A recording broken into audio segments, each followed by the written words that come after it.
बाबा साहेब भीमराव अंबेडकर ने हमारे संरक्षण का, देश के अंदर रहने वाले प्रत्येक नागरिक के संरक्षण का वादा किया। बाबा साहेब ने कहा, राजनीतिक लोकतंत्र तब तक नहीं टिक सकता जब तक उसके आधार में सामाजिक लोकतंत्र न हो।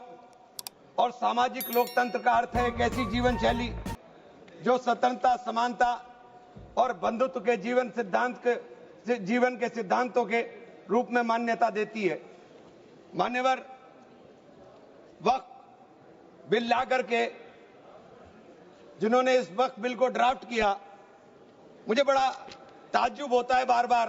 वक्फ के बारे में आपको जानकारी, वक्फ है क्या? वक्फ एक फरीजा है हर मुसलमान के लिए, जो जिसकी जो हैसियत है वो अपनी हैसियत के हिसाब से अपनी प्रॉपर्टी को या किसी भी चीज को अल्लाह की राह में वक्फ करता है। और इस वक्फ के जो ड्राफ्ट करने वाले लोग थे, जो उन्होंने बिल ड्राफ्ट किया था, उनमें मैक्सिमम लोग वो थे जिनको वक्फ के बारे में जानकारी नहीं थी। और मैं इस बात बहुत दावे के साथ कहता हूं कि 90% लोग ये नहीं बता पाएंगे, मुसलमान के अलावा, कि पाकी और नापाकी क्या होती है। तो आप वक्फ को क्या जानेंगे? ये जो बार बार कह रहे हैं कि मुस्लिम में सदस्य, गैर मुस्लिम सदस्य शामिल होने चाहिए, नहीं होने चाहिए, वक्फ को मुसलमान समझता है, जानता है, इसकी जो जरूरत है उसको पहचानता है, इसलिए इस बात को कहा जा रहा है। वरना सारा प्रबंधन जो वक्फ बोर्ड का है वो तो सरकारों के ही हाथ में। लेकिन इसमें जो सबसे बड़ी बात है कि बार बार ये शोर मच रहा है, जेडीयू भी कहती है, टीडीपी भी कहती है और सहयोगी दल भी कहते हैं कि हमने वक्फ बाय यूजर को खत्म कराने का काम कर दिया। माननीय अध्यक्ष जी, मैं इसकी धारा 3R1 को, जिसके अंदर वक्फ बाय यूजर था, उसको हटा दिया गया। और क्या शामिल किया गया, मैं ये पढ़ करके बता रहा हूं, ये बिल है, इसके अंदर लिखा है, परंतु वक्फ संशोधन अधिनियम 2025 के प्रारंभ पर या उसके पूर्व उपयोगकर्ता द्वारा वक्फ के रूप में रजिस्ट्रीकृत संपत्तियों को उपयोगकर्ता द्वारा विद्यमान वक्फ इसके वक्फ संपत्ति के रूप में बना रहेगा, सिवाय, बस आगे आ गया काम, सिवाय संपत्ति पूर्णतः या भागतः विवादाग्रस्त है या कोई सरकारी संपत्ति है। माननीय सभापति महोदय, 2005-6 में विभिन्न राज्य के बोर्डों द्वारा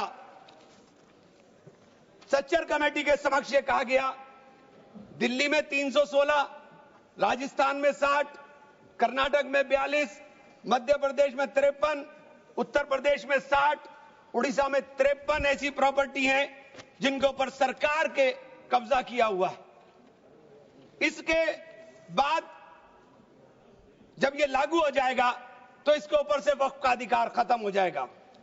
दूसरी चीज मैं कहना चाह रहा था, जब आपने सिवाय संपूर्ण और पूर्णतः लिखा और या भागतः लिखा, तो आपने पूरी तैयारी कर करके लिखा।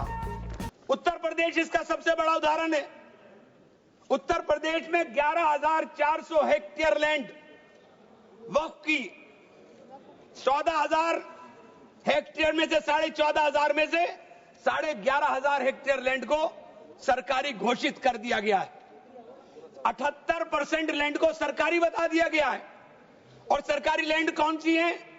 उसमें इमामबाड़ा है, उसमें प्राचीन मस्जिदें हैं, उसमें 500-500 साल के पुराने कब्रिस्तान हैं, उसमें ईदगाहें हैं, गांव-गांव के अंदर बनी हुई मसाजिद हैं।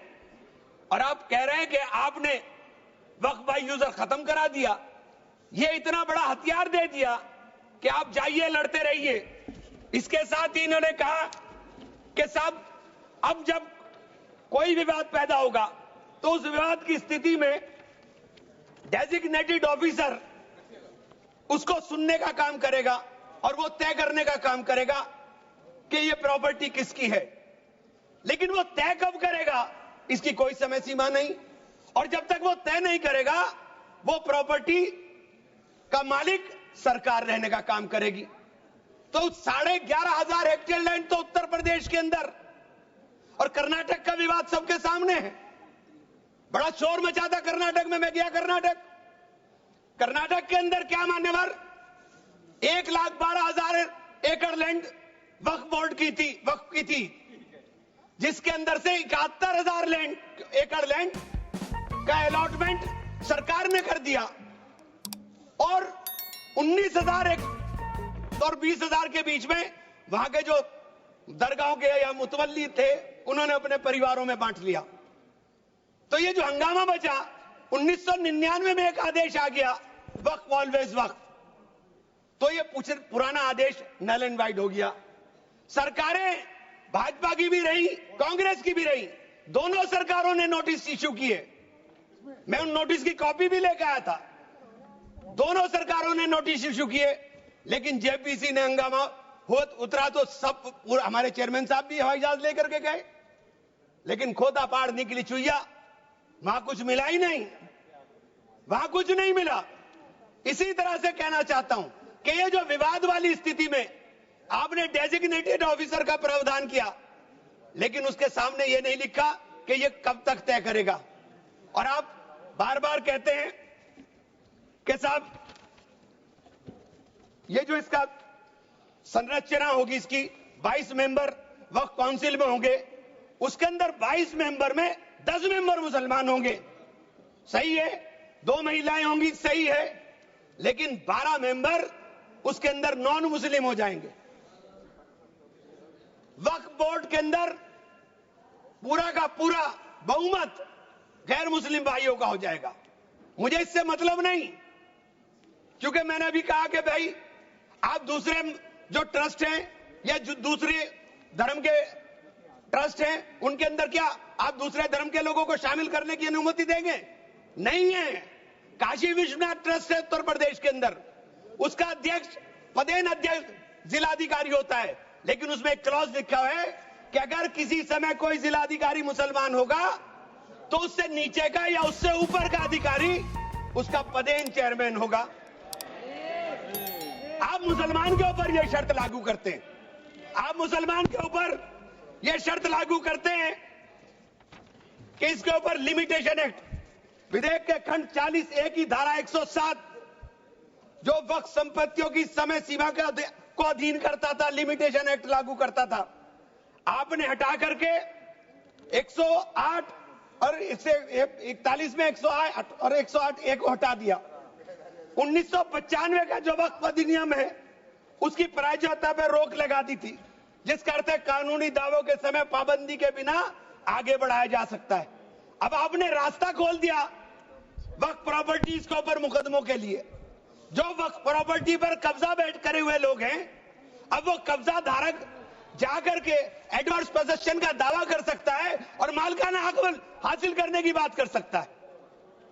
आपने जो अपराध करने वाले लोग हैं, जो कब्जा करने वाले लोग हैं, वो पहले गैर जमानती हुआ करता था, आपने उसे जमानती कर दिया, आपने उसे अधिकार दे दिया कि तुम कुछ भी करो, तुम्हें जमानत कराने की जरूरत नहीं है। तो आपने तो पूरा का पूरा खुला मैदान उसके सामने खड़ा कर दिया। आपने बार बार कहा कि हम लोग मुसलमानों के हक की बात कर रहे हैं। आप मुझे एक ट्रस्ट बता दिए, कोई दूसरा कोई एक संस्था बता दीजिए जिसके अंदर जो धार्मिक के नाम पर हो और उसके अंदर लिमिटेशन एक्ट ना हो। हमारे ऊपर से हटा रहे हैं, हमारे ऊपर से हटा रहे हैं, बाकी सबको छूट मिलेगी। और ये छूट भी टेम्परेरी है, क्योंकि आपके कानून के जरिए नजर सब समुदाय के जो जमीनें हैं, जो ट्रस्टों के पास पैसा है, उसके ऊपर लगी हुई है। हमारी जमीन, ये बार बार वामसी पोर्टल का जिक्र हो रहा था, वामसी पोर्टल में प्रॉपर्टी है 4,90,000 से एकदम मंत्री जी ने, माननीय मंत्री जी ने कहा 7 लाख कुछ चली गई। तो ये प्रॉपर्टी कोई वक्त नहीं की गई किसी ने। ये जो वामसी पोर्टल के ऊपर दर्ज हुई संपत्ति, कब्रिस्तान के अंदर वसूगा, एक प्रॉपर्टी वसूगा, एक प्रॉपर्टी मस्जिद, एक प्रॉपर्टी में कबर, एक ही प्रॉपर्टी की 3-3 4-4 बना दी। और आपने बता दिया कि वामसी पोर्टल ने, और 10 साल माने मंत्री जी, 10 साल का बहुत समय होता है। जो काम आप 10 साल में पूरी संपत्तियों का रजिस्ट्रेशन नहीं कर सके, मान्यवर प्लीज सब प्लीज आप मान्य नहीं, वामसी पोर्टल पर आपने बार बार 10 साल में काम नहीं कर सके। आप कह रहे हैं कि 6 महीने के अंदर सारी संपत्तियों का रजिस्ट्रेशन करा लेना, और सारी संपत्तियों का अगर रजिस्ट्रेशन नहीं होगा तो वो संपत्तियां वक्फ की नहीं बचेंगी। रजिस्ट्रेशन कौन करेगा? रजिस्ट्रेशन आपके अधिकारी करेंगे। जब 10 साल में नहीं कर सके तो 6 महीने में कैसे करेंगे? और ये पूरी तरीके से संविधान विरोधी कानून है। साथ अनुच्छेद 14, अनुच्छेद 16, अनुच्छेद 26 और अनुच्छेद 25 का सीधे सीधे ओवरलैपिंग करने का काम करता है। आपसे अनुरोध है कि माननीय 2 मिनट का समय और दे दें। ये बार बार कहते हैं कि प्रैक्टिसिंग मुस्लिम। आप एक बात बता दीजिए, आप प्रैक्टिसिंग मुस्लिम की बात कर रहे हैं, आप किस तरह तय करेंगे कौन प्रैक्टिसिंग मुस्लिम है? ये कौन बताएगा कि आपकी क्या परिभाषा है प्रैक्टिसिंग मुस्लिम की? सारे मुसलमान 5 वक्त नमाज नहीं पढ़ते, सारे मुसलमान रोजा भी नहीं रखते, और उसका पैमाना क्या होगा कि वो मुसलमान है कि नहीं है? तो ये आपने रास्ते इस तरह खोल करके ये सीधे सीधे जो संविधान के अंदर हमारी धारा 14 में अधिकार है उसके ऊपर आपने अतिक्रमण करने का काम कर दिया। मैं आप लोग एक माननीय चेन्नप्पा रेड्डी के एक कथन को जरूर कहना चाहूंगा। हमारी परंपरा में सहिष्णुता सिखाती है, हमारा संविधान, ये संविधान हमें सहिष्णुता का अभ्यास कराता है, हमें इसे कमजोर नहीं करना चाहिए। यही संरक्षण दे रहा है हमें। ये बाबा साहब के सपनों का संविधान है कि उन्होंने देश के अंदर रहने वाले प्रत्येक नागरिक को, जो गरीब से गरीब नागरिक है, उसको वो अधिकार दिया जो सामने बैठे हुए हमारे प्रधानमंत्री को होगा। वो ये अधिकार बाहर सड़क पर बैठे हुए एक मजदूर को होने का काम होगा। ये बाबा साहब का संविधान है। मान्यवर, इसे कमजोर करने का काम मैं आप हाथ जोड़कर विनती करता हूं। अभी हमें सौगाते मोदी मिली, 1 सेकंड, हमें सौगाते मोदी मिली। हमें सौगाते मोदी में ईद की सवैयां नहीं चाहिए, हमें सौगाते मोदी में शिक्षा दे दीजिए, हमें सौगाते मोदी में रोजगार दे दीजिए, हमें सौगाते मोदी के अंदर मोहब्बत दे दीजिए। ये जो गोलियां छातियों पर लगती है ये मारना बंद करा दीजिए। हमें सौगाते मोदी में ये कानून देने का काम कर लीजिए। बहुत बहुत धन्यवाद। मान्यवर, धन्यवाद।